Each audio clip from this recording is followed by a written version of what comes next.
Okay, good morning, everybody, and welcome to our third 1Berkshire virtual town hall. This is focused on the food and agriculture industry in the era of COVID-19. My name is Ben Lamb. I'm the Director of Economic Development at 1Berkshire. And today we are joined by a panel of folks from across various aspects of the food and agriculture cluster here in the Berkshires to really talk about the immediate impacts of COVID-19, some of the pivots and creative approaches that have been taken so far to address continuity of business, and then also looking forward at what the landscape looks like in terms of going forward beyond where we are right now in a COVID-19 social distancing phase. Our panel today includes Orion Howard, who's the owner and co-founder of Bright Ideas Brewing, Nick Martinelli, who's the owner of Marty's Local, Cynthia Pansing, the Executive Director of Berkshire Agricultural Ventures, and Jess Vecchia, who's the co-director of Roots Rising. So without further ado, I'm going to allow you to see our wonderful panel here today. I should also mention this is being recorded and distributed through PCTV, and a recording of this will be made available to all who attended and all who registered following the actual conclusion of this. So to start off, we're going to be joined by our panel for about 40 minutes to discuss some pre-known topics and questions, and then we'll move into Q&A. If you're interested in asking any questions, we ask that you please pose those in the Q&A function on Zoom, or you can also do it in the chat function if you prefer that.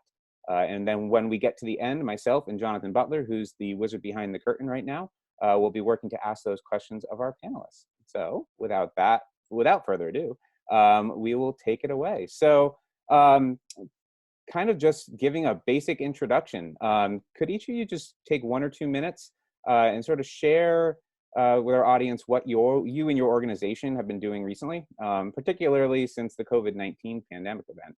And I think we're going to start with Jess. Hi. Okay, so for those of you that don't know Roots Rising, our mission is to empower youth and build community through food and farming. We have 2 main initiatives, typically, our Pittsfield Farmers Market, the first teen-run market in the region, and our Youth Cruise, where we hire Pittsfield teens to work on farms, in food pantries, and at our own farmers market. Both of our programs have been suspended due to the pandemic, and so our full focus, as of late, has been on creating a virtual farmers market. The virtual farmers market is an online sales and delivery platform. So customers can go onto our website once a week, purchase food from a number of different farmers and food producers, and have it delivered right to their door. We're also offering financial assistance to make sure that the market is affordable to everyone. Great, thank you. Next up, Cynthia. Oh, you're on mute.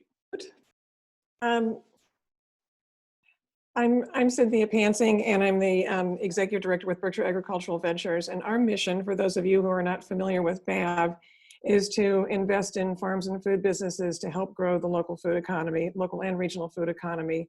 We serve all of Berkshire County, as well as Columbia and Dutchess counties in New York, and Litchfield County in Connecticut.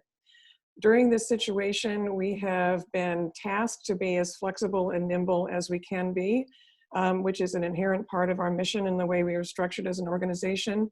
So we have done multiple things, one of which is to retain business as usual and continue to provide our loans, grants, and technical assistance to farms and food businesses. But we've also contributed to the Berkshire United Way and BTCF fund for nonprofits. And in addition, thanks to a local family foundation, we have established a resilience fund for farmers to help them adapt to COVID-19. And one of the first recipients of that fund was actually Roots Rising in the virtual market. Great, thank you. Nick, take it away. Hi, I'm Nick Martinelli from Marty's Local. We started 5 years ago in Berkshire County, and we're a food distributor focusing on specializing in local and regional foods. So we work with about 70 farmers and food producers who are located primarily in Western Massachusetts, also in Vermont and the Hudson Valley of New York and elsewhere in New England.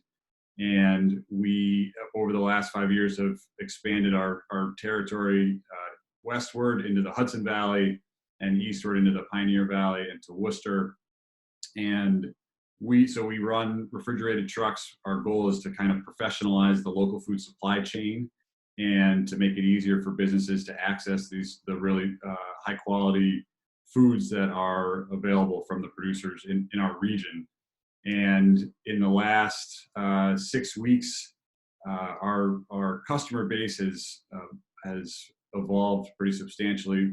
About 2/3 of our customers from schools and colleges and restaurants and other institutions like a yoga retreat center or a mindfulness retreat center are closed or operating at a substantially reduced volume. And so the pivot for us has been in part the increase in the need from retailers, whether it's from a really small farm store to an independent grocer or co-op to a chain grocer. That has been a big change for us over the last 6 weeks or so.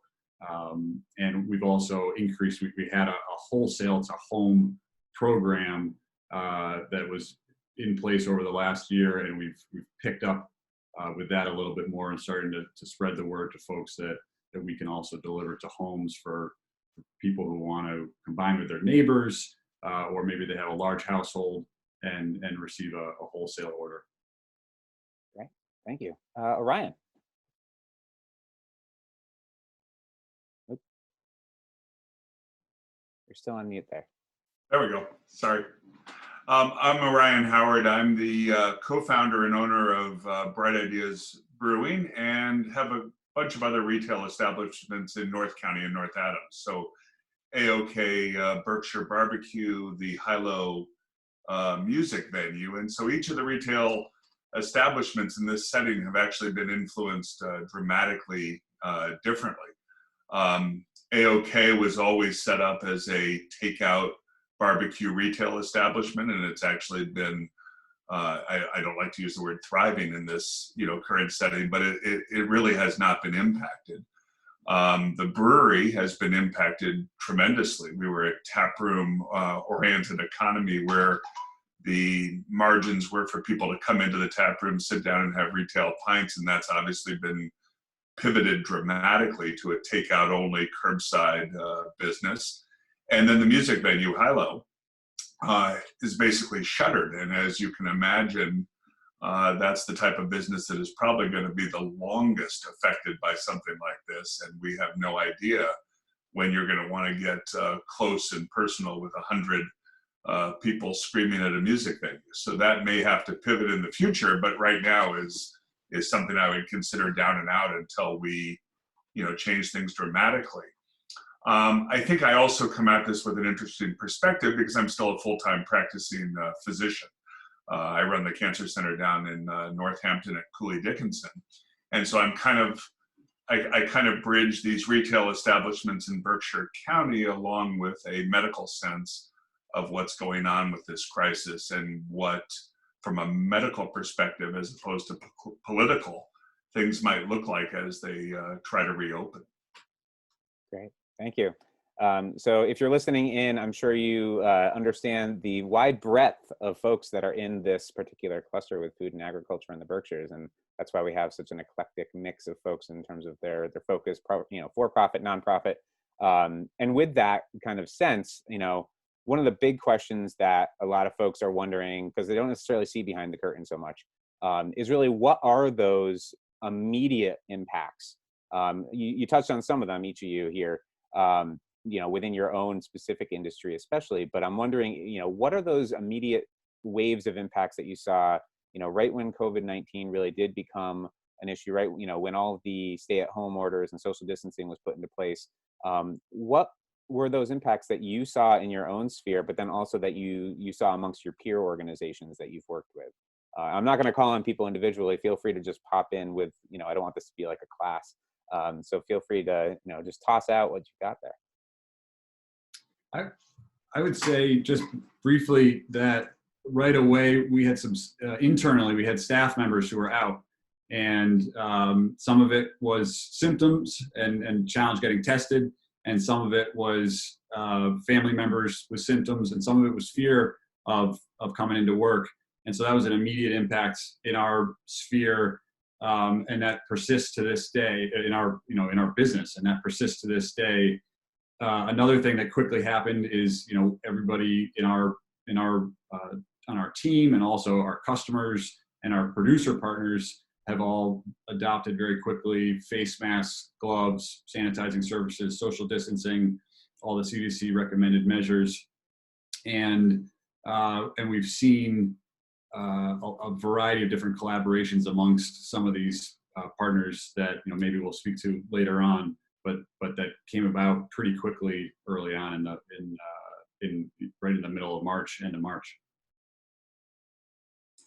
And I would echo along those lines. I think the community's receptiveness to different people's adaptation to this has been remarkable.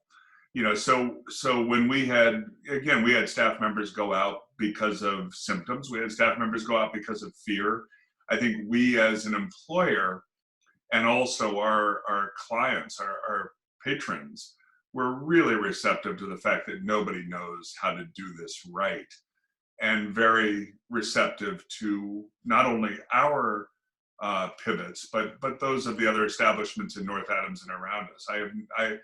I have not seen any of this nationally televised, crazy response to what people are trying to do in the setting of this. I've seen nothing but overwhelming community support for any method of trying to do your best here. I would just add, and Nick mentioned this a little bit earlier, as far as the farmers go, we saw them responding right away, trying to figure out the potential loss of sales. So a lot of farmers who were selling wholesale, restaurants, colleges, those large scale places like Canyon Ranch that were closed, they were really looking to figure out new sales outlets and figure out how to pivot their own businesses. And then, farmers who rely on farmers markets were anticipating, the closures or the suspension of markets. And so really figuring out how to get their products out there. So what we were seeing was that a lot of individual farmers were really quick to try and figure out how to set up a direct ordering and delivery platform of their own, which now, having done that, I can tell you is a huge administrative and logistical load to take on. But that was what the farmers were doing really quickly, just to make sure that they were connecting with customers and new sales outlets. And I would like to probably tee off of what Jess said, and Nick in particular. I mean, the whole food supply chain was really turned on end, and people in need, low-income families, and the elderly did not have the usual sources for food access, particularly healthy local food access. Farmers were scrambling initially to just figure out what to do in order to sell food, increase their bottom line, give back to the community. And organizations like mine were really trying to figure out how to best adapt to this new situation as quickly as possible. And I would say that our staff and our board responded really quite quickly to do whatever we could to basically address needs as they emerged. And some of those needs, the dust took a little bit of time to settle, but one of the first efforts that we were part of, I think that really helped lay the groundwork, particularly in terms of healthy food access, was the Berkshire United Way and BTCF collaborative, where we were able to, thanks to the efforts of Berkshire United Way and BTCF, really target resources very quickly to people in need. And then in subsequent conversations with folks like Jess and others, really figure out strategically as an organization how we could be of most help. But it's been an extremely fluid and dynamic time. And I think that a number of folks, like farmers in particular, have just responded amazingly quickly to try to do whatever they can to enhance the supply and value chain. And so I just, I've been incredibly impressed with everyone who has contributed to this effort and tried to make it better for all concerned. Great. Yeah, I think you kind of hit the nail on the head there, Cynthia, in terms of this being very fluid and dynamic, and things are changing hourly, daily, weekly, all of the above. for every industry. But I think, especially with a lot of the press that we're seeing, like the food and ag is definitely taking a headline right now. And with that too, some of those creative approaches are the ways that these businesses, these farms, these providers, producers are going to be able to have continuity going forward. And so I'm, kind of digging into that a little bit more, wondering, what are those creative approaches that you've specifically experienced? How are they working? What are ideas that you think that others out there that might not have yet pivoted in certain ways, what they might be able to leverage for their own, kind of future success and viability going forward in the food and ag cluster?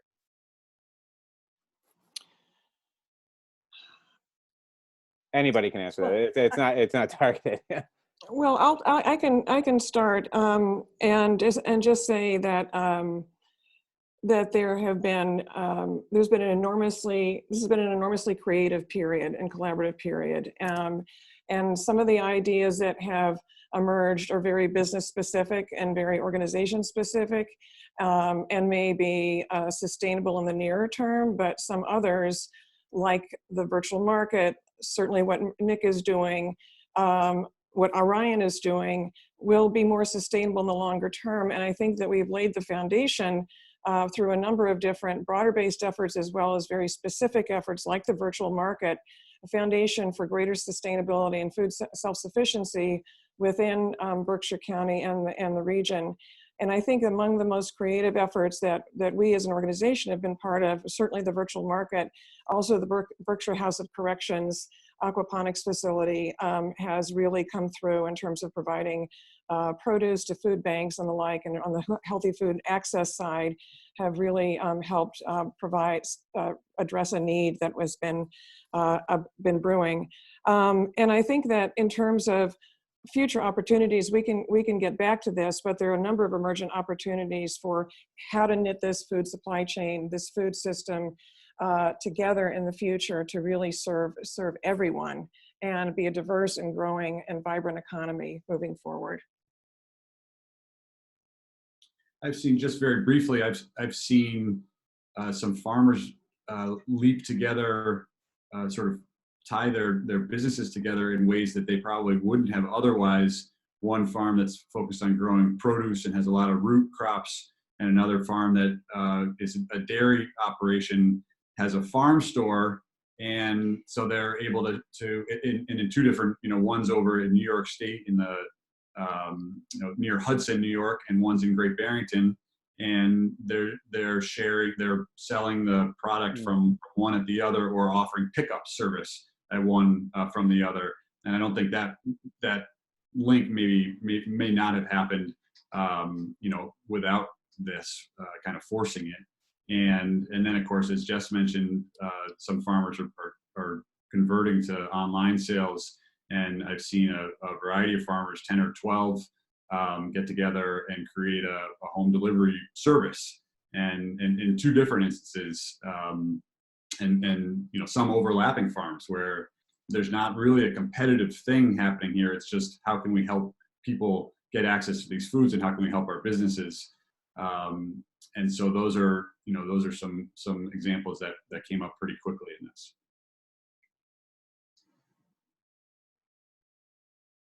Jess or Orion, you have anything on that one? Okay. So I'll kind of move off of something Nick just said in terms of that kind of forced partnership that sort of came out of this with a number of organizations. One that just popped up recently that I've seen more of is folks taking beer that they can't distribute to customers and giving it to distilleries who are now making hand sanitizer out of it, which I thought was an interesting collaboration that's occurring, sort of across sectors. It's eliminating some of that waste stream that might be out there otherwise.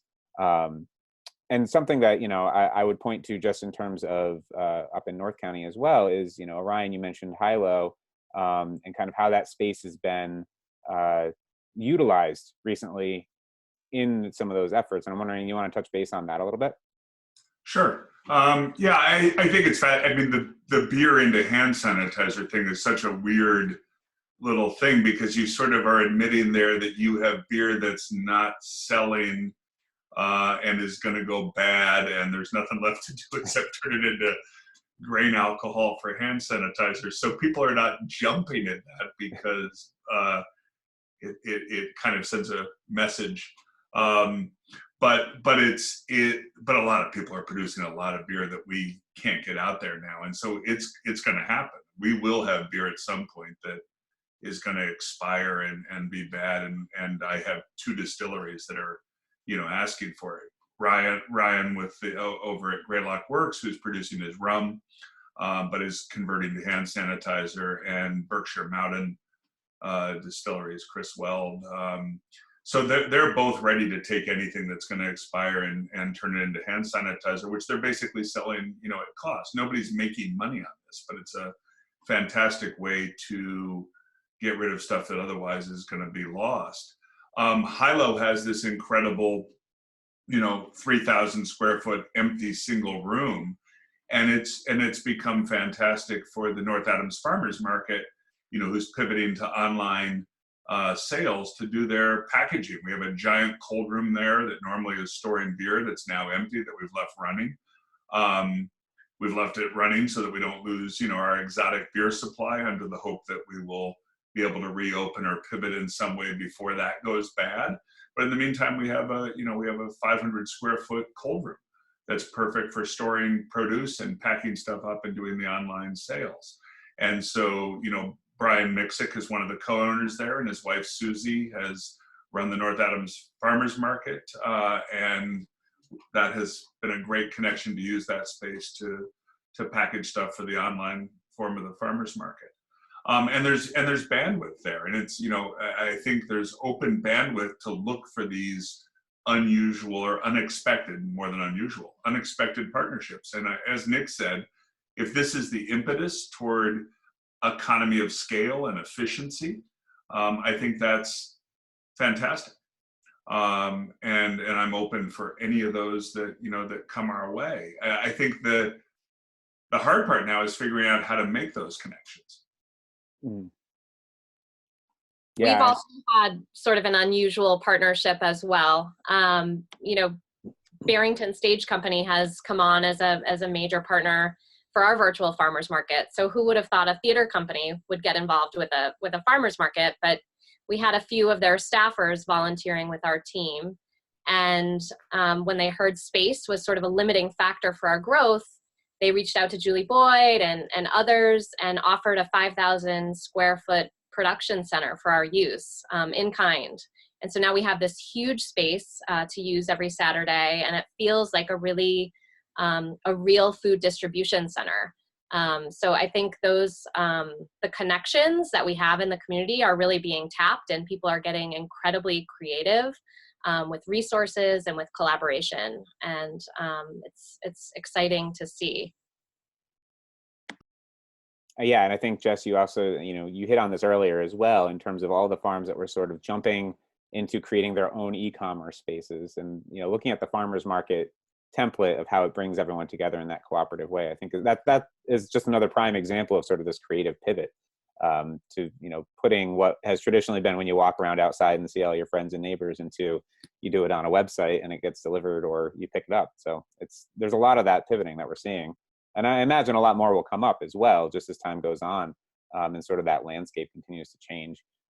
But with any of this stuff, there's also this reliance on resources. And one thing I will mention too, just because I'm noticing, if anyone has any questions that you would like us to ask when we get to the question and answer portion, please feel free to toss them in the Q&A function or in the chat, and we'll be asking those after we get through kind of the initial set of questions here. So please do that. But back to kind of thinking about when you aggregate people together, or when businesses need to sort of rethink their plan in order to maintain some stream of revenue, some operational, some staffing. What are some of the resources that you've either seen, because some have already sort of run their course, but ones that you've seen, ones that are coming up right now, ones that have emerged or that will be emerging? Just kind of curious, what sorts of resources, whether it's people power or financial or organizational, that you've been able to leverage or that you've seen others leverage? I can start off here, and I mean, first of all, probably the biggest resource that I think we all share is human capital and the strength of the collaborations that have already started. And so I'm really hoping that those collaborations will continue over time. In terms of more of the nuts and bolts resources that might be available to folks and anybody who is listening in right now, participating in this town hall, I mean, there are the obvious choices, the local, state and federal funds that are available for small businesses, for the food and agricultural sector in particular. And on BAV's side, we continue to offer a mix of financial assistance as well as technical assistance, and none of that work has really slowed down. In fact, it's actually quite picked up in the wake of COVID-19. So we offer technical assistance, loans, flexible loans and grants. We also have this resilience fund, thanks to a family foundation, that's designed specifically to help farmers adapt to COVID-19. There are other organizations that are specifically focused on food and agriculture, like Berkshire Grown, who also offer technical assistance, capacity building, workshops and the like. And then of course, more broadly speaking, on the small business side, Lever, 1Berkshire, E for all are providing, I think, really important assistance. And some of us do have resources listed on our websites as well. And so I would encourage folks who are listening in to look at our websites and see what we have listed. Keep our ears to the ground in terms of resources, particularly on the federal side. Those were probably among the most challenging, I think, that we have experienced in terms of being right on the draw, at the ready, and making our way through an interminable bureaucratic process to access funds. As a beneficiary of the work and the funding given out by Berkshire Agricultural Ventures, I just want to speak a minute to that. You know, we really couldn't have launched the virtual farmers market so quickly and kept growing it without their support. So you guys, Cynthia, have been such an incredible resource to us. They've provided us with tech assistance, a full-time program coordinator, which has been key, as well as in-kind support with their staff, and also funding with the Resilience Fund. So that has been really incredible in helping our market grow and thrive. Again, the emergency relief funds have been really key for us providing financial assistance with the virtual farmers market. So Berkshire United Way, Berkshire Taconic Community Foundation, BAV, and others really stepping up quickly and getting those funds out there, making them available, making the process really easy, not really long grant applications, and not a long turnaround time has been transformational to have emergency programs like ours get set up really quickly. So that has been really important for us. And then again, the human capital piece, I can't say enough about that. I mean, the virtual farmers market is really a community-powered program. I was saying to you guys before we hopped on this call, you know, we have 35 volunteers right now who are coming together every week to pack and deliver food for their neighbors. And we really couldn't do this market without their help and support. And it's just been really powerful. There's a real sense of togetherness and hope, and it's really making these kind of efforts possible.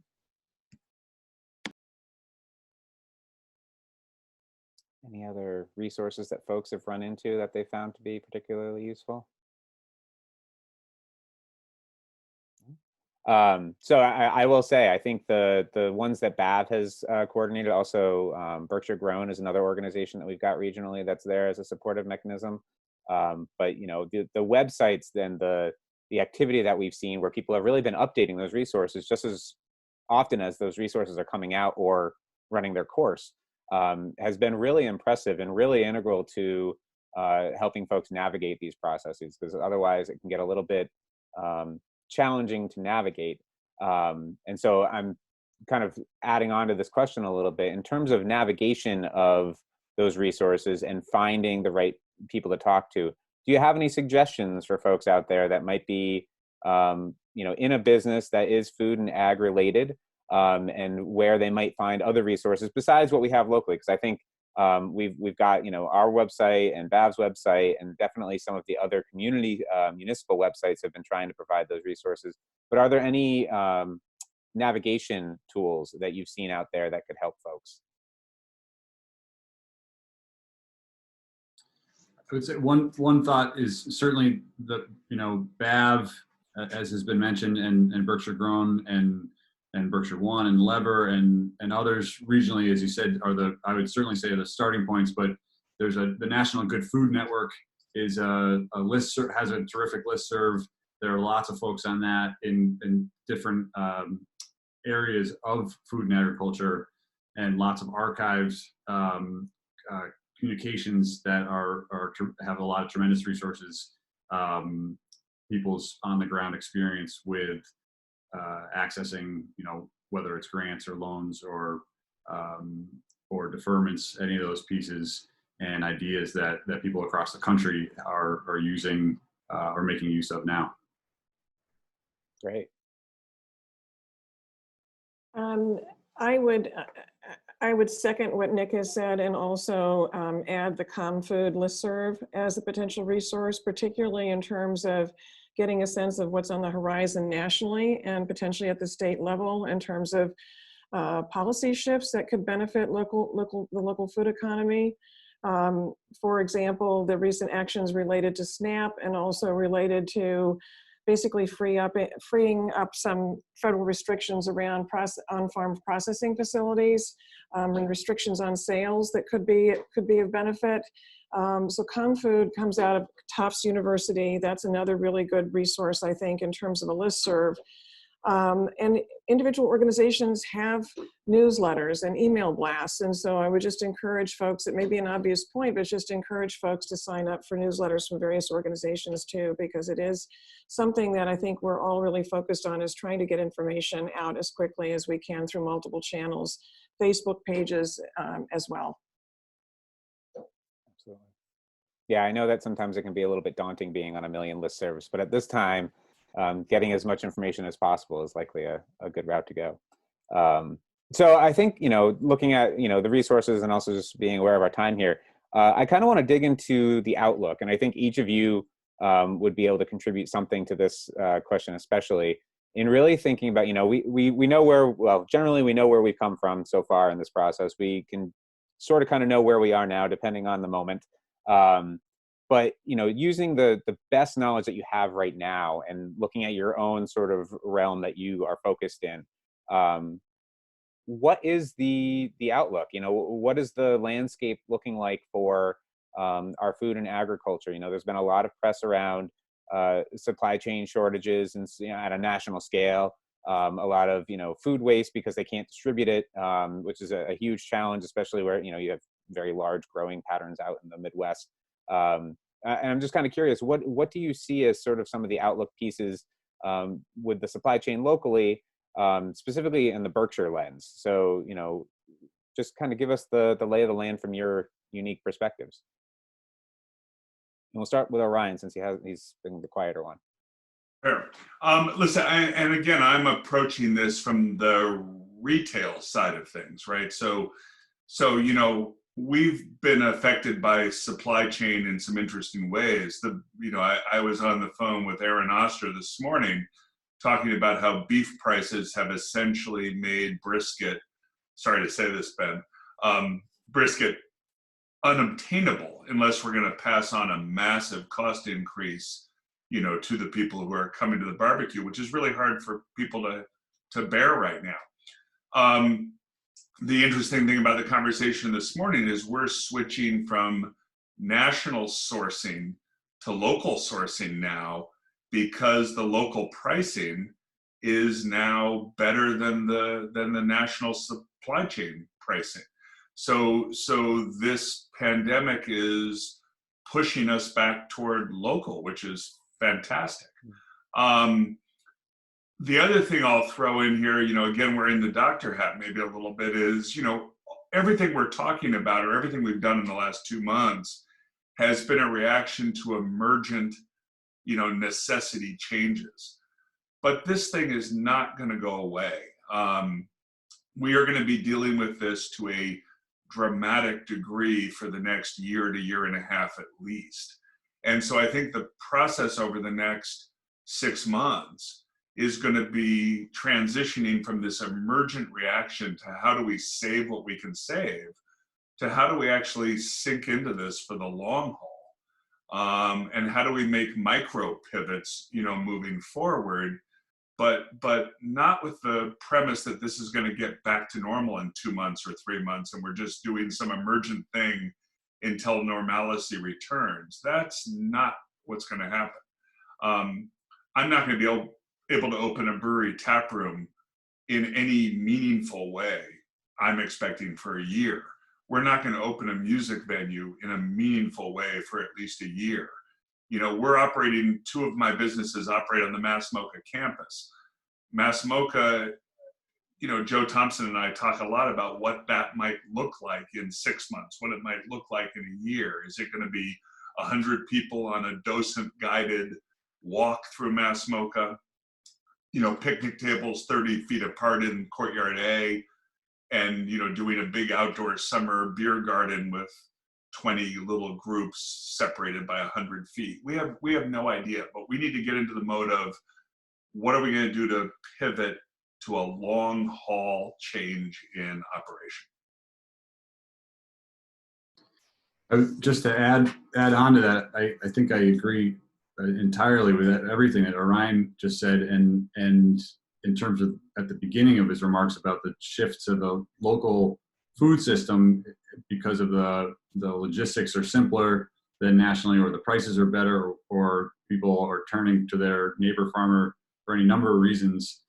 That, right here in May, as produce is starting to come out of the ground, is good timing in a way.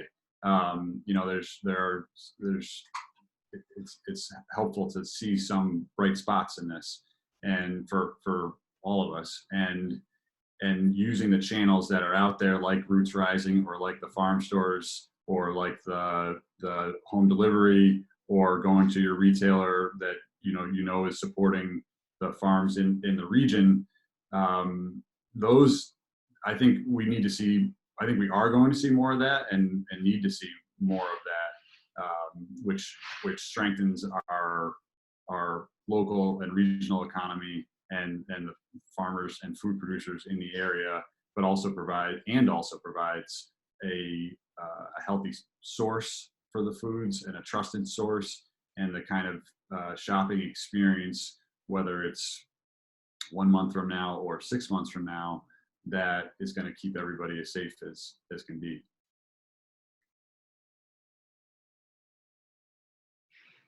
And I think this is truly a transformative time in terms of the local food economy and the importance of local foods, as opposed to nationally sourced products that are commodity products.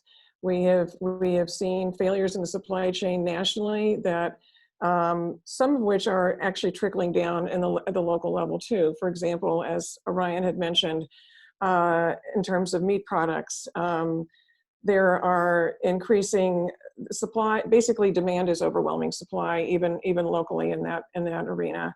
But I think this is an incredibly promising time in terms of integrating the local food economy, diversifying it, encouraging it to be more, stimulating it to be more sustainable and self-sufficient.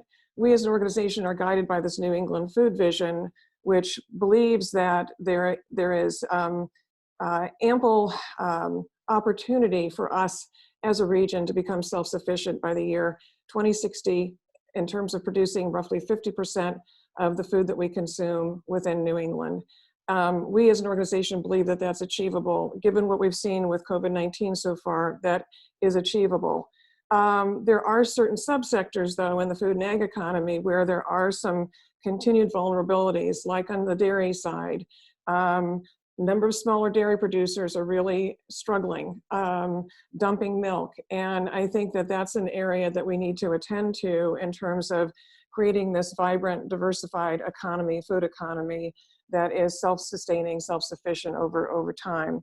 But I think overall, in terms of how people have reacted to this challenge, It's been an incredibly promising time, and people have been very quick to adapt during great uncertainty. And I'm extremely impressed, as I said a little bit earlier, with all on this panel and everybody who's contributed.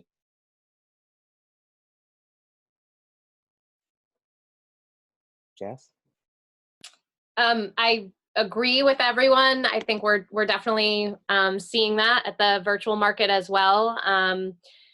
Maybe people coming back to the local food economy, understanding it a bit more, appreciating it a bit more, really supporting their local farmers, getting to know them again. You know, meat is a really slow growing resource. And I think people really are having to realize, you know, we can't get everything on demand when we want it sometimes. Like right now, you know, we are having this shortage. We're seeing it locally, we're seeing it nationally. And I think that makes people think more about their food, where it comes from, how it gets to them. For me, that's really exciting. We're seeing an unbelievable number of seedlings selling through the virtual farmers market. So, you know, whether it's people have more time on their hands right now, or whether there's, you know, renewed interest in growing their own food, you know, people are starting gardens more. You know, we saw nationally several seed companies had to halt the sales of their seeds because they were so overwhelmed. So, you know, I think to me that's really exciting, just to rethink how we're getting our food, whether it's by our own hands, by our local farmers. People are just recommitting to the local food economy. We're seeing that for sure. Yeah, personally, I find it very exciting. I'm a micro farming nerd myself, so being able to see, you know, people kind of reflecting back to the idea of the victory garden and having, you know, a really robust on their property. My garden looks better than it's ever looked because of that.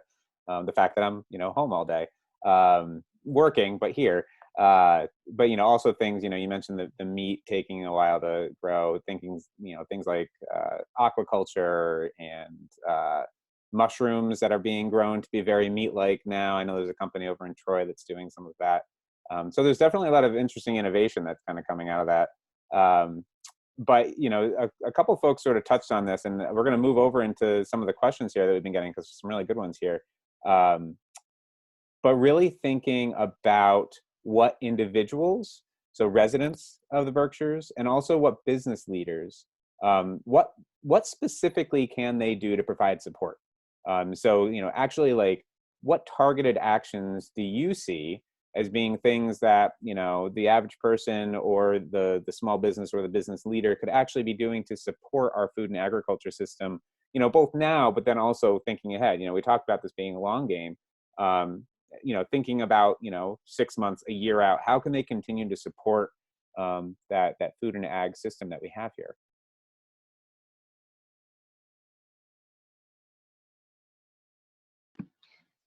I'll speak to one point. You know, I would say for our legislators, right now SNAP is only available to be processed in person. So that's been a real limiting factor for us, running a virtual farmers market. So we made the commitment to keep exposure to a minimum. And so we're not running SNAP cards for our shoppers. That means for us, you know, trying to keep the market equitable, we're really committed to providing financial assistance. However, we're not able to then tap into the state and federal nutrition assistance benefits because we're not running EBT cards in person.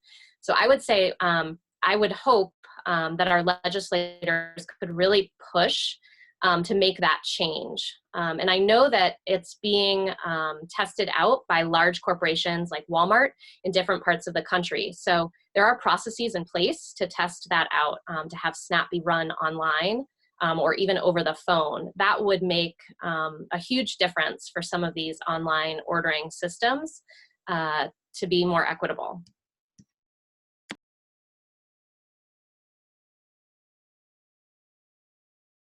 Any other ways that folks can support the food and ag system?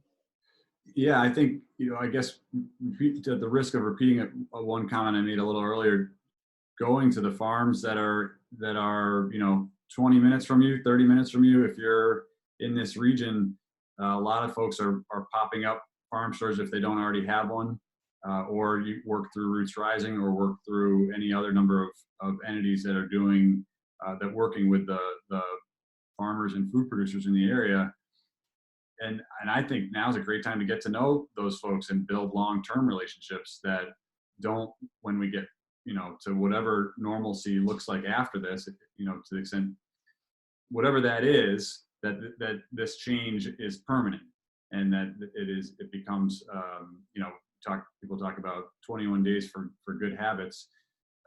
We have more time than that to really ingrain this in our daily practices, and to a certain degree we're being forced to, but in another sense it's an opportunity to think about it and meet these people who are producing these foods that we all consume every day and need every day, and to build those relationships, and I think that's something that every one of us can do.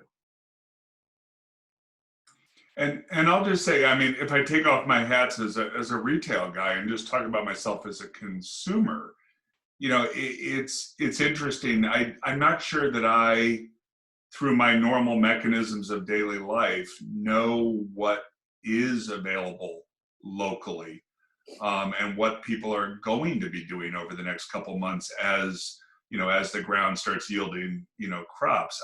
I'm not sure as a consumer I know where to look to find out what's going to be happening locally, because everybody now, I mean, if there was a farm stand that I knew had zucchini and squash sitting there, I would head there.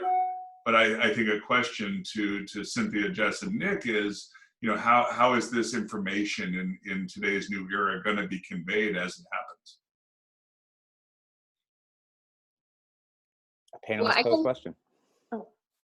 I was just going to say, Berkshire Grown does have a really a great resource, online resource, and a guide to farm stands, to farms, to pick your own, to all ways that you can get your hands on local food. So they're a really good resource for that. Yeah, I would second that, and I think that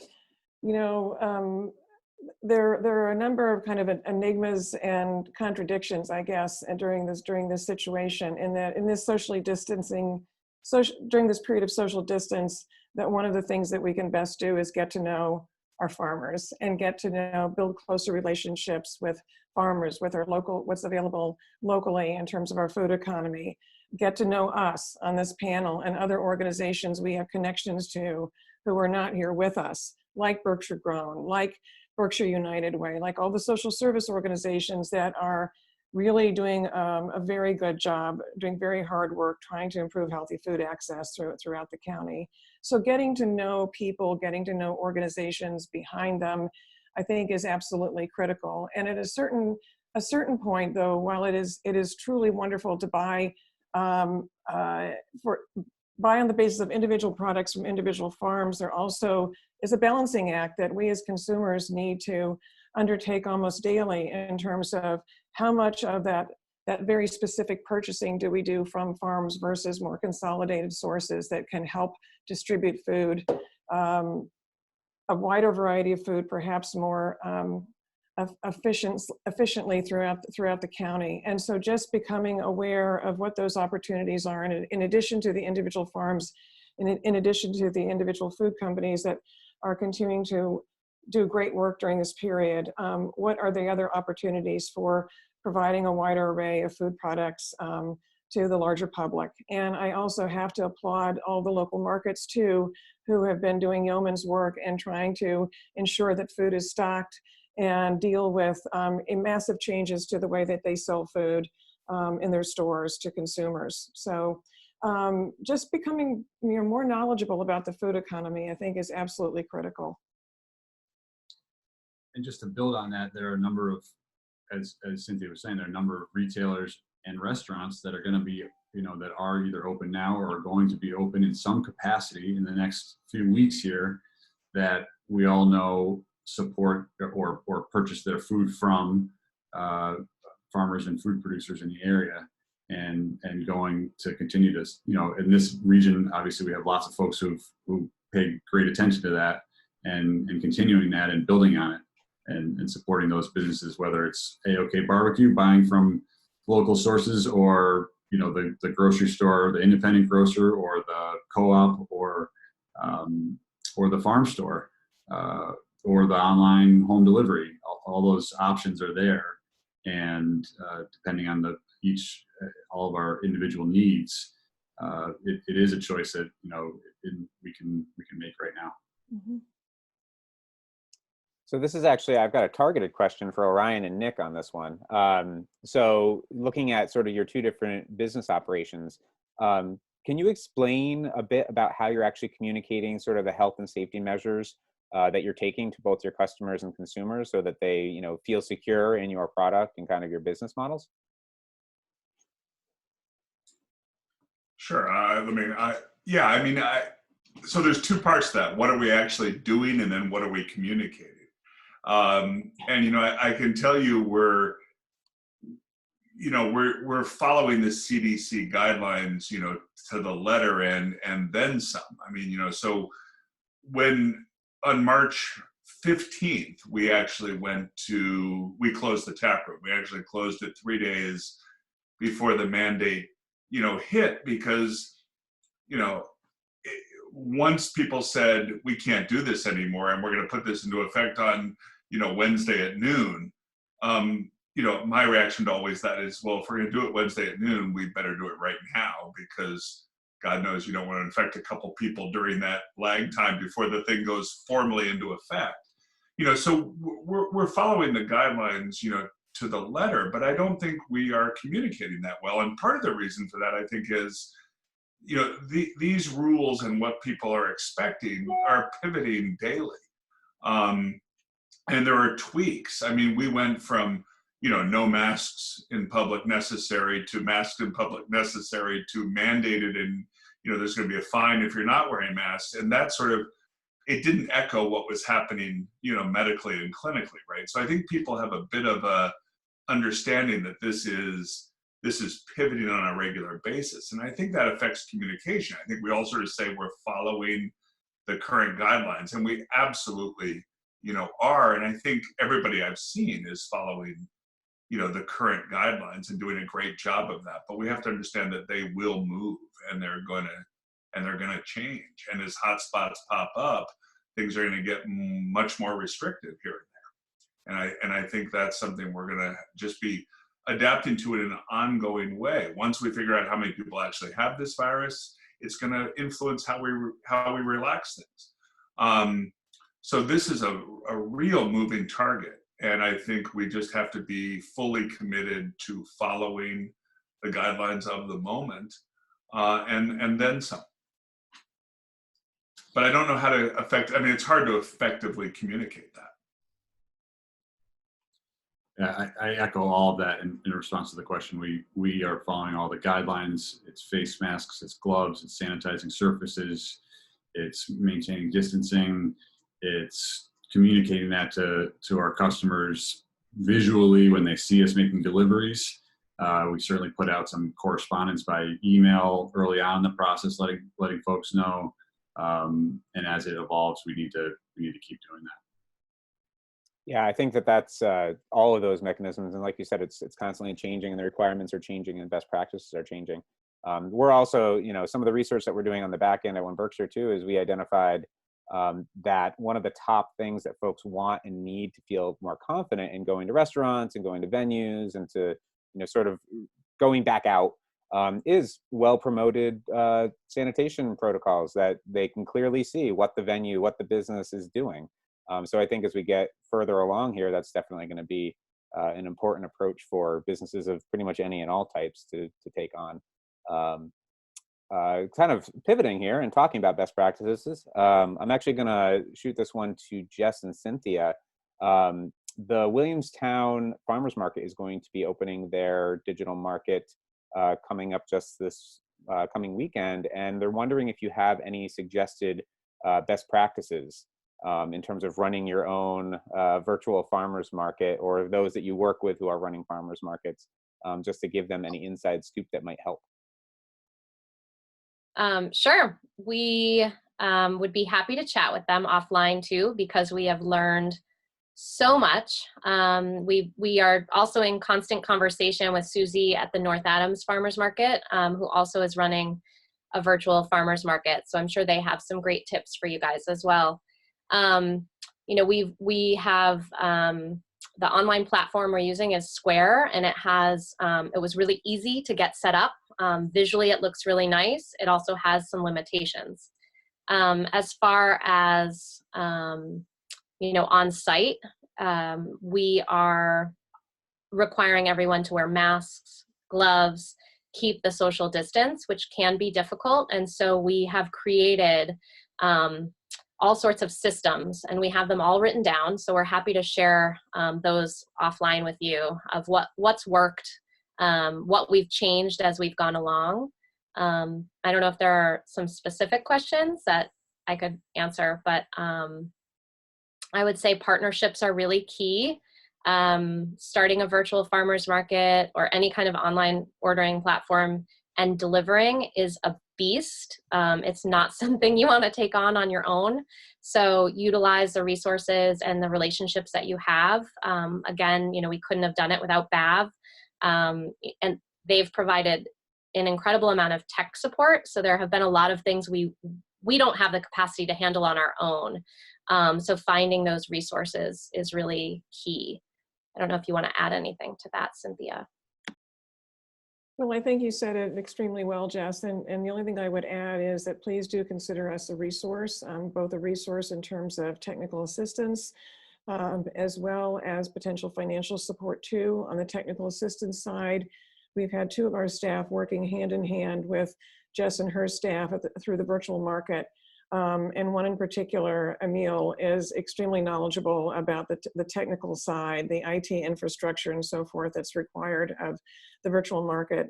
And there definitely have been some lessons learned. And I think as we get further along in this process, if there are ways in which we can combine those lessons learned in some format for folks that would be of interest, because I think that the virtual market is definitely a toolkit worth continuing in a variety of different forms in the future during these transitional periods that we seem to be constantly in the face of. But please do consider BAF a resource in the ways I mentioned. Right. So this is actually a question, and it sort of goes off of what you were just ending out there with, Cynthia. So a question for all of you. We'd love to hear something from each of your perspectives on it. But seeing the innovation that's occurring with the industry right now as it currently stands, you know, facing COVID-19. Curious what sorts of approaches and innovations you anticipate likely being more permanent. You know, we're seeing certain things like, you know, work from home is becoming a more commonly acceptable thing for industries that might have not been work from home industries prior. But specifically in the food and agriculture cluster, we're curious if there's any innovations and creative pivots that you think may be more permanent as we look going forward beyond COVID and just kind of into the more normalized future.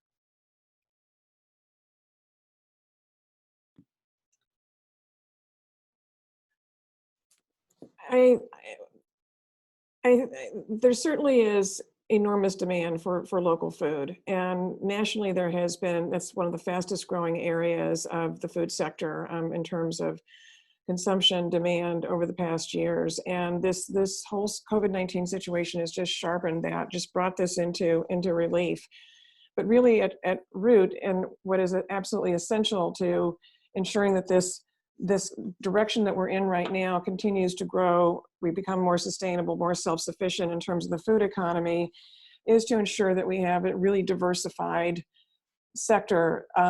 And we are, I think, increasingly seeing that through the innovations that have been developed as a result of this situation. So there's really room for everyone. There's room for more individualized approaches in terms of farmers enhancing their websites. There is definitely room for continuation of a virtual farmers market, for strengthening the distribution network that Marty's Local has been so good at basically initiating and supporting over the past few years.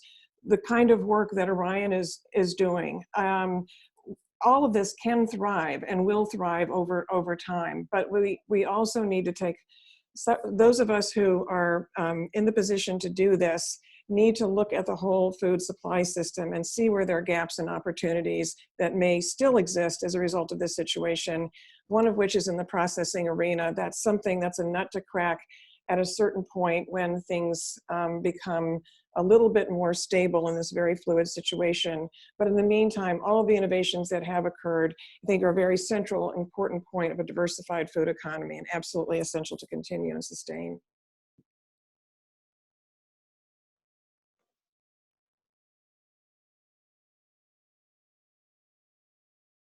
Bueller? I mean, again, from the retail side, in terms of, you know, there's a ton of stuff I would love to have happen here that becomes, you know, permanent. I would love transition to local to become permanent. I'm just waiting to decide what long-term looks like.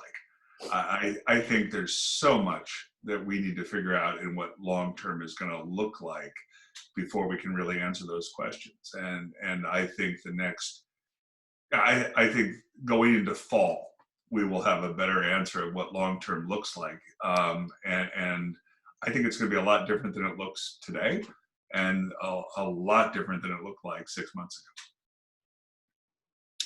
I think one,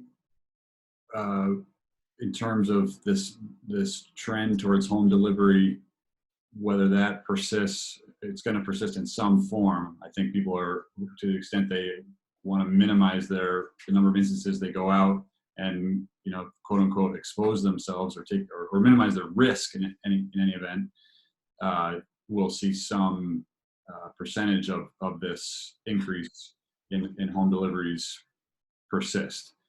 It's impossible to say what that percentage is, but I know from seeing across Western Massachusetts that is something that's growing right now, and across 4 or 5 different businesses I'm familiar with, and in a substantial way. And the question is, to what degree will that persist? And I would also add that I mean, one of my worries is, you know, right now, I love the collaboration that's going on. I think in the long run, people are going to, you know, find it hard to be working with 10 different people for things like that. And they're all going to sort of try to find their trusted local, you know, provider for things like this. And I would really love to see the collaborative effort continue, despite the fact that right now people might go to 10 different sources for these things, but in the long run, they're going to want to go to one. And how do we continue this collaboration while people are sort of vying to be the one, you know, local provider? I would love to see that not stifle this collaboration.